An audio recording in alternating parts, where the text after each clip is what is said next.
Hey everyone, welcome back to the Yossi Schmidt Show. Today we have Matt Palumbo, author of Fact Checking the Fact Checkers. Matt, can you please introduce yourself? Hey guys, I'm Matt Palumbo. As you may have heard, the author of Fact Checking the Fact Checkers, but also a few other books over the years. The most recent before that was a book I did called The Man Behind the Curtain, which is a biography, obviously a very critical one of George Soros, and then just other series of political science and economic books sort of over the years, but it's kind of the only one I ever ended up being known for, and hopefully the second one too, the fact checking one too. So, Matt, what inspired you to write Fact Checking the Fact Checkers? Politics for me has been an increasingly therapeutic. Writing, I should say, has been increasingly therapeutic as someone who works in politics, because I'm sort of, I work for Dan Bongino. I manage his social media. I run Bongino Report, and I'm reading at least 100 stories a day, and it is very hard not to go completely insane when you're kind of being bombarded with the news all day. And I think that's kind of true of anyone in politics. But among the people, the common I guess the common villains I would encounter throughout my day would be these fact checkers, where it was as if they were given these roles as the arbiter of truth, and they were bestowed with the power to censor. And what the way it works is many of these big fact checking organizations will partner with Facebook, with Twitter, with Instagram, etc. And it's good in theory. Hey, a lot of social media, a lot of misinformation is going to spread on social media, but these people are mainly political activists, intentionally or not. And they get the final say on truth. So what very commonly happens is they will censor reality in the name of fact checking. Biden will do something embarrassing, and they will. I have a chapter in the book called "Fact Checkers versus Our Eyes and Ears," where there are cases where Biden will say something in a hot mic, tens of millions will hear it, it'll go viral, and the fact checkers will do this. Well, actually, here's what he may have, sort of, could have potentially meant, maybe. And then everyone who shares the original link gets censored. And they will rewrite reality or sort of hedge reality too. So for instance, it has been for the past century in this country, if the economy shrinks for 2 quarters in a row or 6 months, we call that a recession. Now, the first quarter of 2020, economic growth was negative. And it was widely known or widely expected growth in the second quarter would be negative. So everyone knows what would happen when that gets reported. The headline is economy falls into recession under Biden. So in the month or so before this happening, which everyone knew was going to happen, they sort of preemptively redefined what a recession was and went at this whole, well, while we always use that definition, technically speaking, there's no official definition, which, it's one of those things that's true, but you didn't do this under Trump or Obama or Clinton or Bush or anyone else. It was only under this guy. So there was this huge coordinated attempt from every fact-checking agency to redefine recession. And I think I did an essay in the book that might have been something like 4,000 words because of how maddening it was to see this. And what I think is kind of the money here, what I point out is every single person, without exception, who is repeating this mantra that recession is not 2 quarters of growth, this is a myth, we're not really in a recession. Every single one of them, without exception, used that 2 quarters definition in prior years under Trump or other presidents. And in fact, there was a case where Donald Trump said, his first year in office, he said Obama had a recession his last year in office. And the fact checker, this guy Louis Jacobson, said, well, that's not true. This recession is 2 negative quarters, and we didn't have that. Now, fast forward a few years under Biden, and there's 2 negative quarters, and Louis Jacobson, the exact same fact checker, said it's not true that there's a recession because that's not the real definition. So the exact same person is willing to change his definition of a word based on who's president. And I mean, what I just explained is basically a metaphor for the entire book. It's 300 plus pages, and it is back to back, people stepping on rakes, contradicting themselves. I mean, fact checkers using different standards for people of different parties. Another thing I've noticed with them too is it's all college kids they hire, like PolitiFact. So you're taking like a 22-year-old named Jessica with a social work degree and going, hey, Jessica, I need you to fact check on financial economics, the Constitution, law, every possible topic. And I mean, if that's what your degree is in, go for it. You can manage that. But they make these kids be jacks of all trades. And the only way they can justify it is they feed them a conclusion and just say, okay, find something that fits this. So that's sort of the summary of the book. And what really motivated me was there was one guy in particular named Tom Kerstetter, and it's sort of embarrassing for me to admit that he triggered me enough to actually write this book. But I wrote an article maybe 3 or 4 years ago, and it was about how, a lot of people don't know this, that because in our census, illegal aliens actually counted as population, and so do non-citizen immigrants. Now, those groups can't vote in this country, but they get counted in population, and therefore your representation in Congress goes up the more illegal immigrants you have in your state. So I did an analysis that I think California, I estimated, had 4 or 5 extra representatives than they would if we didn't count population this way.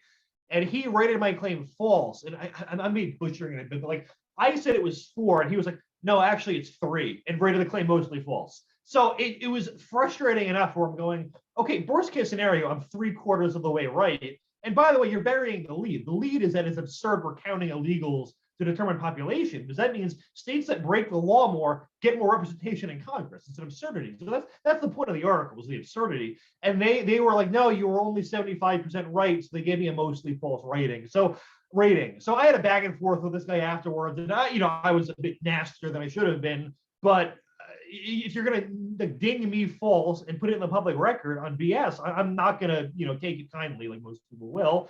And just over the years, every time he's written something, I've gone through it and debunked it when I can. I probably quote him the book 50 or 60 times, but he's just one person where I was like, you know what? You got a target on your back, and the next book you were a main character, and here we are. So it's not really that you, as far as I understand, you didn't really get triggered by him. You just destroyed the broke the camel's back. Okay, you know what? That's actually a better way of putting it, because there was, so the book's 100,000 words. I've been writing about like sort of fact checkers, once every couple of months over the years. And I have, I think, 25,000 words written already. So I already had some sort of base to go off of going in. So you're right. I've been on the case, but that was just one of those, that's a good way to put it. Once they came from me, it was just a whole other level of, come on. Like, I've seen you do this to other people, but you reached to me for comment. And the thing is too, when he reached me for comment, he was like, what are some good sources to look into this claim? And I'm like, first of all, A, me. B, why are you asking me to do your job? Like, here's the thing. I could give you sources that confirm me, but I also want to see if you're capable of replicating my findings. And I hyperlinked all my sources in my article. So first of all, do you not understand how to click them? And then second of all, the funniest thing, and I should have led with this, my article was in my name, Matt Palumbo. It was on Dan Bongino's website, bongino.com. He didn't know how to read a byline. He said it was Dan Bongino who wrote the article. So like, he couldn't even get the author correct. I think he fixed it, but like, he couldn't even get something so basic correct as the byline. And that's after I had emailed with him talking about the sourcing. So it's like, I don't know what kind of clown show they're running, but the guy who, I think he's like a sports reporter. So no offense, I'm sure he's great at the sports job, but what could you possibly know about economics or representation? Like, it's just, he's out of his depth. And I prove it a million times over in the book. Well, these fact checkers are nothing but clowns. Yep. That people get censored because of. And I really appreciate what you do. I don't know where I heard it from. It might have been from Dan's show. The fact checkers once claimed that Hillary didn't demolish her computer. She hired people to do it. I can't remember that one, but that's actually very similar to what they'll do. So I posted Dan's Facebook. One of the things we do worry about is how will a fact checker possibly spin this?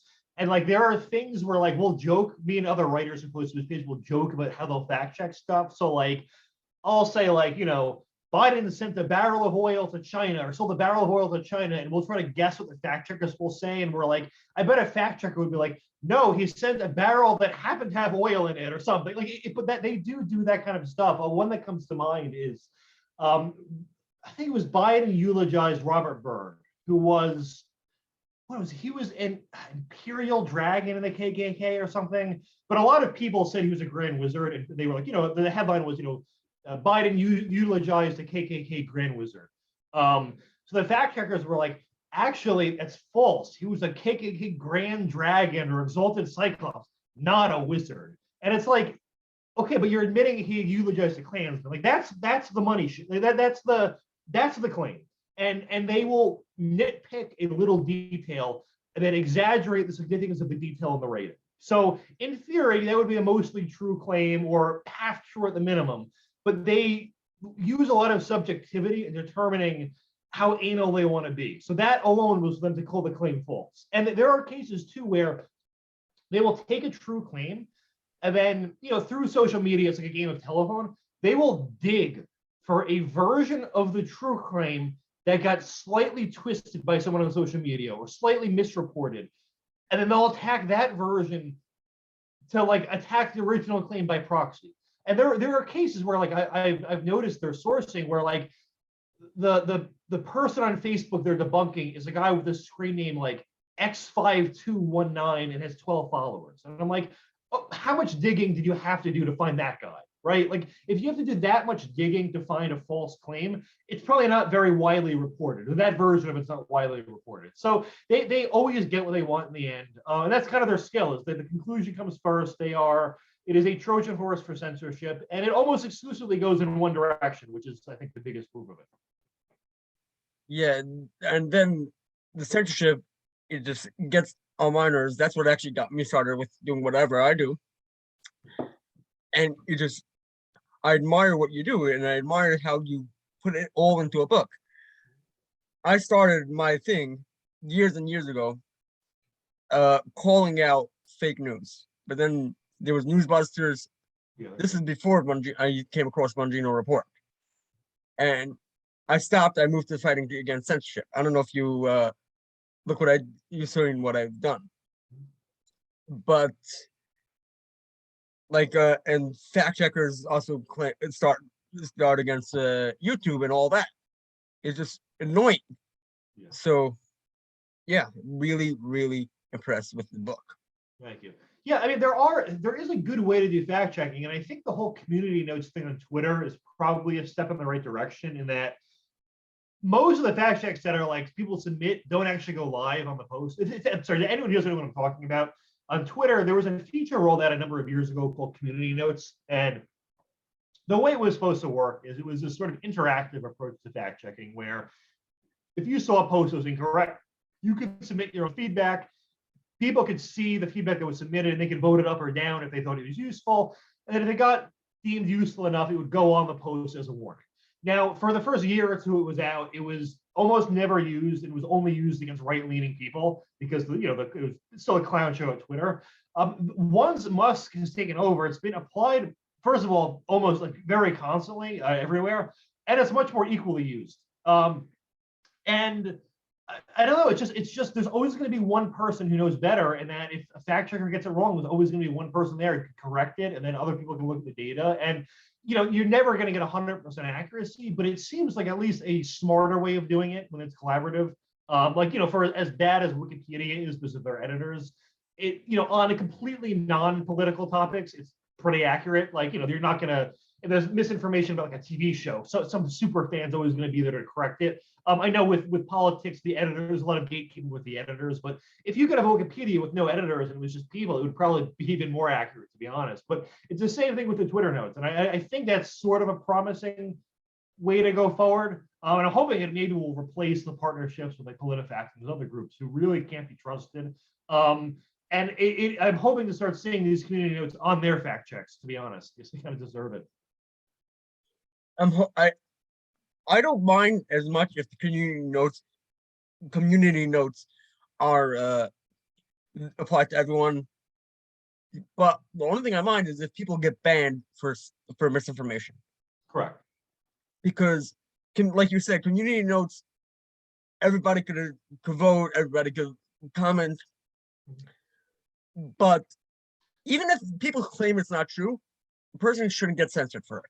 Well, I think the big point here is that we all know what this. I don't need to tell anyone of the censorship at YouTube and Twitter, but despite the sea of misinformation out there, no one has ever been banned from Twitter or Facebook or YouTube for saying that we have a flat Earth or the Earth is flat. I mean, those are old falsehoods you can repeat, and no one will ding you, no one will care. And the question is why?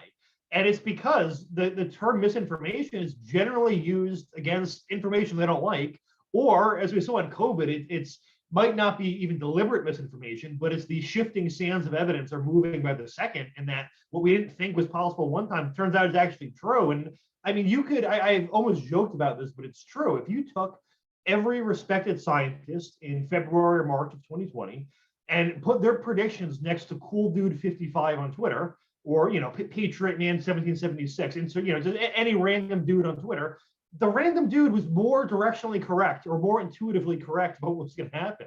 And yes, they don't have the same scientific background. They can't define terms. They're not going to be as articulate. But I remember a buddy of mine who was like a roofer was like, yeah, no, it's all for control. And he basically predicted everything that's going to happen. He has no scientific background whatsoever. He just intuitively knew what happens when you give government that control. But that's the reason they had to censor that misinformation. And in fact, I did a whole chapter in the book called COVID era fact checking, where I just go through all those things that changed. And I mean, the lab leak should have been the most important story of 2020 and got relegated to being a conspiracy theory. Well, when someone, not gonna say his name, declared that he's a science, you could have told that was gonna go in a bad way. Yeah. What's the thing about COVID? It's like, all right, we have this disease we never heard of before. What are we gonna do? All right, we got this guy named Tony. He'll save us. Like, it's just a joke. Like, come on. Old fat Tony. Fat Tony. I call him Dr. Tony in my whenever I write about him. I remember at the beginning of the COVID, I was telling everyone he's a mafia don. Yeah. Well, they're probably more respectable than he is at this point. But and it's wild too. Like, he's the one too. He's still harping on the natural origin, and it's like everyone's turned on at this point. So it must be an ego thing. I don't know if you saw Michael Knowles' documentary about Fauci, but his whole history as a public scientist was whenever there's a potential epidemic, he would over exaggerate it by a factor of like 1,000 versus what would happen, then nothing would happen. And then when it came to COVID, he did the opposite. He was downplaying it as early as January. I mean, actually, Trump banned travel from China while Fauci was still downplaying COVID. And then, of course, it killed 7 million people globally is the estimate. So it's like throughout his career, he's been the exact opposite on every possible issue you could ever imagine. Yeah, he's not one of the best people that Trump had up there. No, yeah. No. It's up for debate whether Trump should have fired him, couldn't fire him, whatever, but he was not one of the best people. Yeah, we have hindsight now. But I mean, to be fair, even if we fired Fauci, like, I mean, the paradox of that kind of thing is like you're only really going to attract people who are bureaucrats who ideologically are that way in the first place. Like, yeah, so it's kind of a problem. That's all part of the problem. And that even like, what is it, Scott Gottlieb or whatever was, I guess, the more conservative version. But even he worked for Pfizer. I think he's on their board now. Like, this is just everyone's in that orbit. So. Yeah, it's hard. The deep state's real. That's what I'm saying. Yeah, and it turns out draining the swamp's a bit harder than we thought. Yeah. Wow. Yeah. Yeah. So. Anything in the fact checker book in particular you want me to go through? Like, we could each go through the chapters right now and just pick one if you want me to talk about it. Or I do not have the book in front of me, but let me go see. What do we got? It's interesting. Let's see. Oh, this is the best one. You're gonna laugh at this one.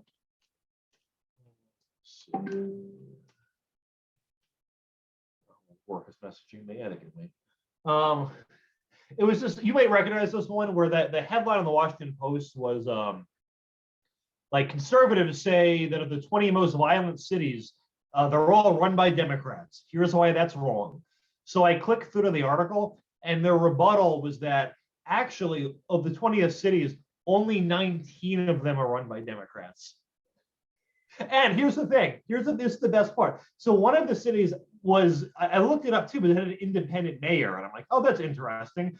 Well, there are certain cities where they have nonpartisan elections. So you run for city council or mayor as a Republican or Democrat, but once you're actually in office, it's independent. So the person was a Democrat running as an independent. And that was their exception to the rule. But yeah, that's what we're dealing with here. It sickens me. Yeah, it really sickens me. These people know no bounds. Yep. Well, and there's no shame too, and it's like it's as if they don't expect their own readers to read the article.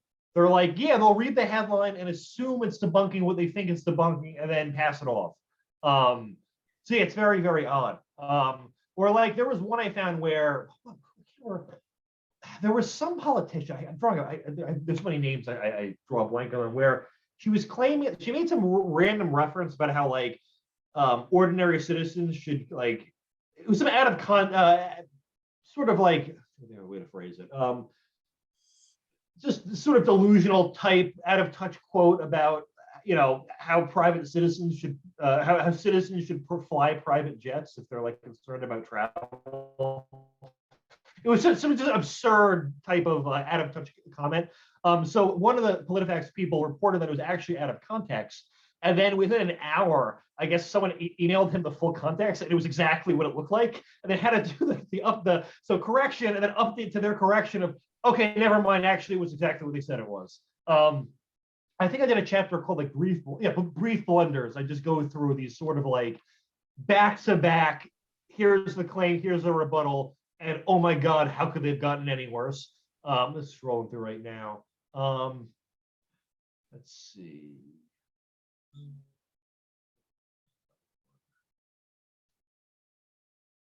There was one where the fact checker was trying to act like there was a debate over whether or not police reduce crime. And the number one, like he was claiming there's no studies on it. And in the field of criminology, quite literally, the number one most replicated finding is that more police reduce crime.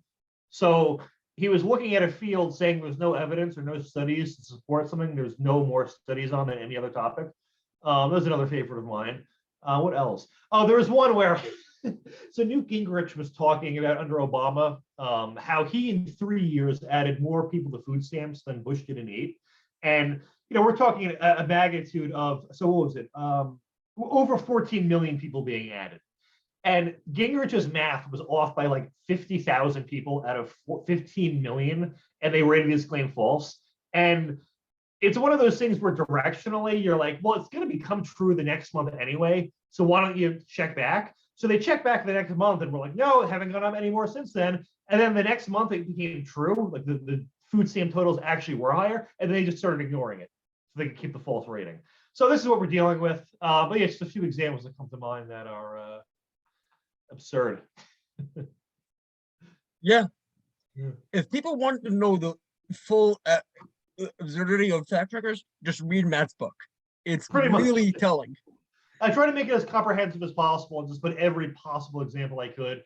I mean, there's a lot of deleted content of stuff where I was like 95% sure, but I didn't want to be like a fact checker and publish it without being 100%. So maybe the sequel, if I can verify it for there. But yeah, it's the longest thing I've ever written. I think it's like, longer than the last 2 books I did combined. And I just try to make it really as comprehensive as possible. Another thing readers might find useful is like it's not a book in chronological order, and there's so many random topics that I debunk that it's a kind of book, if you think it's boring, just skip to the next topic on the next page. Like it's that kind of book where you can just pick and choose whatever you think's interesting. You don't got to read it cover to cover. And the table of contents, I broke out literally every heading in the table of contents. So it's like a 15-page table of contents where you can just use it as an index and say, well, that sounds interesting, or that doesn't, and kind of pick and choose what you want to read. Wow. No words. It's an amazing book. We definitely need a sequel. Yeah, I keep telling myself this will be the last book, but I've said that like 8 times already, so it'll be out there. Unfortunately, there won't be a lack of content because the fact checkers will always strike. That is correct. Yeah, they gave that. That's the thing about the book too. Like I just wanted to be done with it, and then every day there was something new where I'm like, okay, I gotta spend 3 hours on this, and it was more work than I ever knew was possible. I don't think I really left my house really at all for 3 or 4 months, just working on it nonstop. Yeah. Everyone, order the book. When's it coming out? Not for a while, right? Unfortunately, it's not until July. Well, here's the thing. I've noticed whenever I submit my book to be published, it usually will come out like a month before the original launch date. Like they kind of pick it as like they put it far enough out where there's not going to be any delays or anything that push it back. But it could come out a month earlier than that. But for now, the release date's July. But I'm hoping they can maybe push it out June or so. So follow Matt, and he'll post when the book is available for order. I'll tweet about it, but the main source will be following them, Matt. Matt, thank you so much for coming on the Yossi Schmidt show. Yeah, it's my pleasure. Hopefully- Thanks for having me on. Hopefully we can have you again. Yeah, once the book is out, why don't we do like a top 5 dumbest fact checker segment or something. We'll find something fun. That will be great. All right, good. That would be great. Hopefully I'll see you guys next week. And remember, hold everyone accountable.